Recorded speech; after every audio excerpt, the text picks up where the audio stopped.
NHRC কে investigation করতে দিয়েছিল। NHRC রিপোর্টে 1 নম্বরে লিখেছিল তারা পশ্চিমবঙ্গে আইনের শাসন চলে না, শাসকের আইন চলে। মমতা ব্যানার্জি এবং তার পরিচালিত কলকাতা পুলিশ তারা আজকে যে শিক্ষাটা পেলেন, আমি আশা করব এই শিক্ষা পাওয়ার পর থেকে আপনাদের তো দোকান কাটা, লাজ লজ্জা কিছু নেই আমরা জানি। আপনারা বৃহস্পতিবার দিন মহামান্য রাজ্যপাল মহোদয় অনুমোদন থাকা সত্ত্বেও আপনারা 200 জন ভিকটিমকে আটকে ছিলেন 200 মিটার দূরে। এডিসিপি কি খালিদ মিরাজ না কি নাম আছে ওর নেতৃত্বে এবং ইন্দিরা মুখার্জির নেতৃত্বে আপনারা লিডার অব অপোজিশনকে এখান থেকে 100 মিটার দূরে ডবল গার্ডেল দিয়ে আটকে ছিলেন। তারপরে কলকাতা হাইকোর্টে আমি যেতে বাধ্য হই মহামান্য বিচারপতি মাননীয়া অমৃতা সিনহার এজলাসে। সেখানে যা যা হয়েছে লাইভ ভিউতে সবাই দেখেছেন, কিভাবে রাজ্যের রেজি কিশোর দত্ত মিথ্যা কথা ওখানে বলেছেন যে এলওপি আসার সূচনা ছিল না, আটকানো হয়নি, কত বড় বড় মিথ্যা কথা। এবং তারপরে অর্ডার আপলোড হয়েছে। অর্ডার কি হয়েছে সবাই জেনেছেন। মহামান্য রাজ্যপাল মহোদয় রাজভবন থেকে সেদিন বলেছিলেন রাজ্যপাল গৃহবন্দী, এবং তিনি বলেছেন ভিকটিমরা এখানে আসবে, যতক্ষণ না ভিকটিম আসবে ততক্ষণ রাজ্যের পুলিশ মন্ত্রী অ্যাজ ওয়েল অ্যাজ চিফ মিনিস্টারের জন্য রাজভবনের দরজা বন্ধ। সেদিন তারা বলেছিলেন গেট থেকে কলকাতা পুলিশের যে টিম সেদিন দায়িত্বে ছিলেন তাদের অবিলম্বে সরাতে হবে। আমরা কৃতজ্ঞ মহামান্য রাজ্যপাল মহোদয়, আজকে উনার সানডে অনেক শিডিউলের মধ্যে উনি আমাদের সময় দিয়েছিলেন। আমরা 106 জন ভিকটিম এবং লিডার অব অপোজিশন আমি মহামান্য রাজ্যপাল মহোদয়ের কাছে গেছি এবং মহামান্য রাজ্যপাল মহোদয়কে একটা 10-12 মিনিটের শর্ট ব্রিফিং দিয়েছি, রিটিন ডকুমেন্ট দিয়েছি এবং যা যা ঘটেছে ভিডিও ফুটেজ পিডিএফ সমস্ত কিছু আমরা এবং স্টিল পিকচার সমস্ত মহামান্য রাজ্যপাল মহোদয়কে দিয়েছি। আমরা অত্যন্ত খুশি। পশ্চিমবাংলার অত্যন্ত মিষ্টি ভাষা বাংলাতে মহামান্য রাজ্যপাল মহোদয় আজকে অন লাইভ তিনি ভিকটিমদেরকে সম্বোধন করেছেন এবং বলেছেন ভিকটিমদের জন্য আমার দরজা খোলা, পুলিশ মন্ত্রীর জন্য দরজা বন্ধ।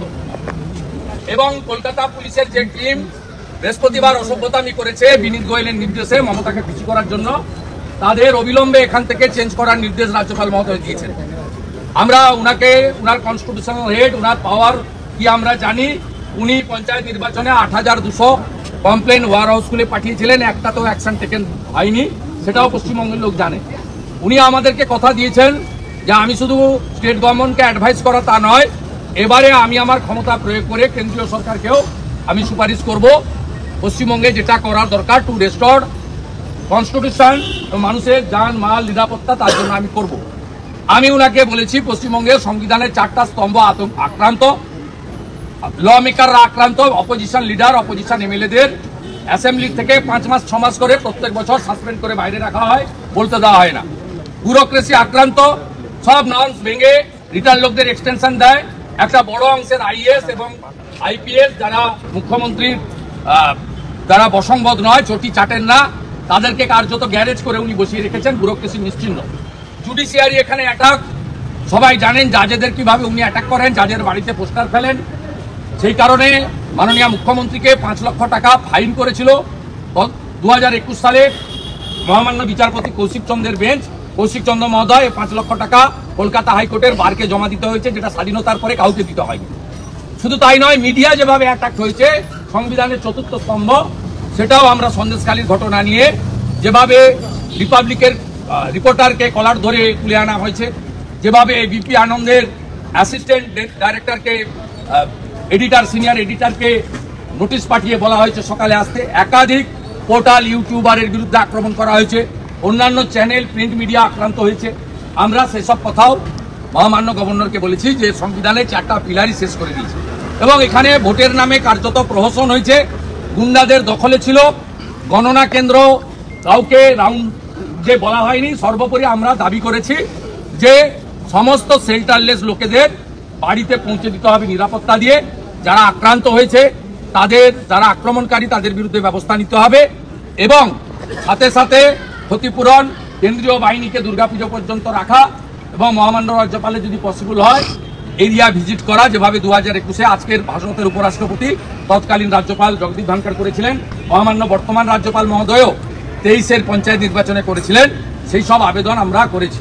উনি প্রত্যেকের সঙ্গে ঢোকার সময় কথা বলেছেন, এই মায়েদের, দিদিদের, বোনেদের সঙ্গে, অন্যান্য আক্রান্তদের সঙ্গে, এবং কর্মসূচি শেষ করার পরেও তিনি নিচে নেমে এসে প্রত্যেকের কাছ থেকে পেশেন্ট হিয়ারিং নিয়েছেন, নোট নিয়েছেন, এবং তাকে আমরা এই সমস্ত ছবি, তথ্য ইত্যাদি দিয়েছি। এবং আমরা ওনাকে একটা ডাটা দিয়েছি যে মহামান্য অবসরকালীন সামারে যিনি বসেছিলেন ডিভিশন বেঞ্চ, মাননীয় বিচারপতি কৌশিক চন্দ্র মহোদয়ের বেঞ্চ, সেখানে ডিজিপিকে কমপ্লেন করার জন্য বলা হয়েছিল। 1025টা কমপ্লেন ডিজিপিকে করা হয়েছে। তার মধ্যে পিএম বাড়ি ভেঙেছে, লুট হয়েছে সব 340, 233, 310, 750, এবং রেশন কার্ড 5000-এর বেশি লোকের রেশন কার্ড নিয়ে নেওয়া হয়েছে। এবং আপনি শুনলে অবাক হবেন, বিশেষ করে কোচবিহার জেলায় সিতাই, দিনাটা, মাথাভাঙা, নাটাবাড়ি এবং কোচবিহার দক্ষিণ, এই 5টা বিধানসভায় কোনো ভারতীয় জনতা পার্টির লোকেদের, সনাতনীদের বিশেষ করে রাজবংশী সহ কারোর বাড়িতে গবাদি পশু নেই। সমস্ত গবাদি পশু মানে গরু এবং ছাগল খুলে নিয়ে চলে গেছে তৃণমূল কংগ্রেসের দুর্বৃত্ত বাহিনী। একজনের বাড়িতে নেই। আমি দায়িত্ব নিয়ে বলছি, আপনাদের নাটাবাড়িতে, সিতাইতে, মাথাভাঙাতে, দিনহাটাতে এবং আপনার কোচবিহার সাউথে, এবং ব্যাপকভাবে এখানে আমাদের এসসি মোর্চার নেতা সঞ্জয় নায়ক আছেন, তার বাড়ি এটা নিয়ে তৃতীয়বার ভাঙা হল। 21 সাল থেকে পরপর করা। এই মাকে কিভাবে মাথা ভাঙা হয়েছে, কিভাবে রড দিয়ে, ইনি বিজেপির কোনো কর্মকর্তা নয়, এর অপরাধ ইনার পরিবার বিজেপিকে সমর্থন করেছে। এইভাবে প্রত্যেক ইনার মন্দির পর্যন্ত, এই যে ঠাকুরকে দেখছেন তিনি সন্ন্যাসী, ইনার মন্দির পর্যন্ত পুরো মন্দির ভেঙে দেওয়া হয়েছে। উনি এখন কলকাতাতে রাস্তায় ঘুরে বেড়াচ্ছেন, গাছের নিচে, ফ্লাইওভারের নিচে জীবনযাপন করছেন। ইনার মন্দিরকে পর্যন্ত রাখা হয়নি। এইরকম একটা পরিস্থিতি পশ্চিমবাংলায় চলছে। আমরা মহামান্য আদালতেও গেছি, পাবলিক ইন্টারেস্ট লিটিগেশন করেছি, এবং মহামান্য আদালত নিশ্চিতভাবে আগামী মঙ্গলবার বা বুধবার, যদি মঙ্গলবার কোর্ট না হয় তাহলে হয়তো বুধবার আমাদের মনে হয় শুনানি করবেন। মহামান্য প্রধান বিচারপতি তিনি মহামান্য অন্য বিচারপতিকে অ্যাসাইনমেন্টও করেছেন বলে আমরা শুনেছি, তারা শুনবেন। সেখানে আমরা তথ্য প্রমাণ দিয়ে এই গুন্ডাদের বিরুদ্ধে বিচার চাইব। এর বাইরেও আমরা 2021 সালে যে 61টা মামলা সিবিআই করেছিল, সেই পোস্টপোল ভায়োলেন্সের যারা খুনি তাদেরকে সিবিআই এখনো পর্যন্ত গ্রেপ্তার করেনি। পরেশ পাল থেকে, জীবন সাহা থেকে, স্বপন সমাদ্দার থেকে, শকত মোল্লা থেকে, উদয়ন গুহ থেকে যে সমস্ত গুন্ডাদের এখনো গ্রেপ্তার করা হয়নি, আমরা সেই বিষয়েও আগামী দিনে আইনি লড়াইয়ের পথে যাব। এবং 2021 সালে 61টা সিবিআই মামলা যার এখনো ফাইনাল চার্জশিট জমা পড়েনি, এরও আমরা নতুন করে লড়াই শুরু করার সিদ্ধান্ত নিয়েছি। এবং প্রত্যেকটা গুন্ডাকে আমরা শাহজাহানের মতো জেলের ভিতরে দেখতে চাই। আমরা 39% ভোট পেয়েছি, 2,33,00,000 ভোটার আমাদের ভোট দিয়েছে। আমরা দায়বদ্ধ পশ্চিমবাংলার জনগণের কাছে। এই লড়াই চলছে, এই লড়াই চলবে।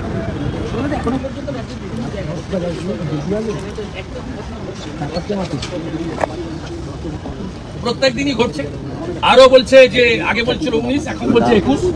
কেন্দ্রীয় বাহিনী চলে যাওয়ার পরে তোমাদের একদম নিকেশ করব। এমনি কেন্দ্রীয় বাহিনীকে রাজ্য পুলিশ ব্যবহার করছে না। আমরা কেন্দ্রীয় নিরাপত্তা বাহিনীর কন্ট্রোল রুমে জানালে ঘুর পথে তাদের 1.5-2 ঘন্টা পরে ইনসিডেন্ট প্লেসে নিয়ে যাওয়া হচ্ছে। আমাদের পক্ষ থেকে মোট সেফ হোম করা হয়েছে বারুইপুর, বাসন্তী, ডায়মন্ড হারবার, বারাসাত, বসিরহাট, কলকাতা, মেদিনীপুর, ঝাড়গ্রাম, বিষ্ণুপুর, আরামবাগ, কোচবিহার, ঘাটাল। সেখানে এই মুহূর্তে 3200 জন আছে। এর বাইরেও রাজ্যের বাইরে চলে গেছে 2500 ছেলে, পশ্চিমবঙ্গের বাইরে চলে গেছে। এটা কোনো রাজ্যে হয় না, কোনো রাজ্যে হয় না। 2021 সাল থেকে 15টা স্টেটে ভোট হয়েছে, কোন রাজ্যে এই জিনিস হয় না। এটা 3 বার পশ্চিমবঙ্গে ঘটলো। 21-এ ঘটেছে, 23-এর পঞ্চায়েতে ঘটেছে, এবারও ঘটেছে। এবং আশ্চর্যজনক ভাবে পুলিশের একটা বড় তলাকে যেভাবে ভোট লুট থেকে বিরোধীদের আটকানোর কাজে ব্যবহার হচ্ছে, তার ফলেই আজকে পশ্চিমবাংলার জনগণের নিরাপত্তা আজকে কেড়ে নেওয়া হচ্ছে। আমি কলকাতা পুলিশ কমিশনার দলদাস বিনীত গোয়েল, যিনি মোজা জুতো খুলে মমতা ব্যানার্জির বাড়িতে কালী পুজোর দিন প্রসাদ বিতরণের কাজ করেন, সেই বিনীত গোয়েলকে আমি চিঠি দিয়ে বলেছি, এখানে ভাইপো বসেছিল 5 দিন ধরে, ধর্ণা দিয়েছিল, ঠিক সেম জায়গায় ভাইপোকে যেখানে অনুমতি দিয়েছে আমাকেও দিতে হবে। 19 তারিখ বিকেল 4টা থেকে আমাদের ধর্ণা চলবে। আমরা প্রত্যেক দিন ধর্ণা করব বলে জানিয়েছি এবং তার উত্তর আমি আজ অবধি মেলে পাইনি। আমি মঙ্গলবার দিন আবার রিমাইন্ডার মেল দেব। উত্তর পেলে ভালো, উত্তর না পেলে আমি যে পদ্ধতিতে পারমিশন আদায় করে এখনো অবধি 100-র বেশি সভা আমাকে গত 3 বছরে করতে হয়েছে, এখানেও ধর্ণাটা ঠিক একই পদ্ধতিতে পারমিশন আদায় করে আমি করব। আপনারা যে বিরোধী দলনেতাকে বিজেপি এবং জনগণ দায়িত্ব দিয়েছে, আমি যা ধরি শেষ করে ছাড়ি। বৃহস্পতিবার আমাদের আটকেছে ডিসি ইন্দিরা আর ওই এডিসিপি খালেদ মিরাজ। আজকে ভেবেছিল যে বিজেপি 12টা, তৃণমূল 29টা, আমরা একটু তাড়িয়ে দিই, আমরা আটকে দিই, এরা মনে হয় পালিয়ে যাবে। আমরা সেদিন গার্ড ওয়ালে হাত দিইনি। আমরা পুলিশের নিচের তলার কর্মচারীর কিচ্ছু করার নেই। এদের এক্ষুনি যদি এরা কেউ প্রতিবাদ করে কলকাতা পুলিশ থেকে স্টেট পুলিশে বার করে দেবে, বিহার কালিম্পং পাঠিয়ে দেবে। এদের কিচ্ছু করার নেই। আমি একটা গার্ড ওয়ালে হাত দিইনি। আপনাদের সামনে 1 ঘন্টা ওয়েট করেছি যে জুডিশিয়ারি জিন্দা হয়, জুডিশিয়ারি বেঁচে আছে বলে কেষ্ট মন্ডলের মতো, কেজরিওয়াল হেমন্ত সোরেনের মতো ডাকাতেরা জেলের ভিতরে আছে। তাই জুডিশিয়ারি বেঁচে আছে বলে আমি লড়াই করে আবার আজকে ভিকটিমদের নিয়ে রাজভবনে দেখা করে সাংবিধানিক প্রধানকে, উনার ক্ষমতা খুব লিমিটেড আমি জানি, সংবিধানের ঘেরাটপের মধ্যে থাকতে হয়। উনি এক্সিকিউটিভ নয়, ইমপ্লিমেন্টিং অথরিটি হচ্ছে স্টেট গভর্নমেন্ট, আমরা জানি। কিন্তু কনস্টিটিউশনাল হেড তার কাছে সবাই আসেন। 11-র আগে মমতা ব্যানার্জিও সপ্তাহে সপ্তাহে আসতেন। গোপাল কৃষ্ণ গান্ধী না থাকলে মমতা ব্যানার্জিকে ওই ক্যাডবেরি আর স্যান্ডউইচকে অনশন ভাঙতে হতো না। উনি গিয়ে ফলের জজ ছিলেন, রাজনাথ সিংজি আর উনি। তা আমরা সেখানে এসে আমাদের কথা, আমাদের আবেদন, আমাদের তথ্য, প্রামাণ্য, যুক্তি এবং ভিকটিমদের মুখ থেকে যারা অ্যাকচুয়ালি আক্রান্ত তারা তাদের কথা বলেছি। পরবর্তী কার্যক্রম আমরা সেইভাবে চালাবো। শুভেন্দু, এত কোটি কোটি টাকা খরচা করে করা হচ্ছে ইলেকশনে, নির্বাচন কমিশনের ভূমিকা কি তাহলে? যেখানে ভোট লুট হচ্ছে, তাদের ভূমিকাটা কি নির্বাচন কমিশনের? নির্বাচন কমিশনের ভূমিকা সারা ভারতে যা পশ্চিমবঙ্গে তাই। আমরা ইলেকশন কমিশনকে বুঝাতে পারিনি যে এসওপি পশ্চিমবঙ্গের জন্য আলাদা হওয়া উচিত।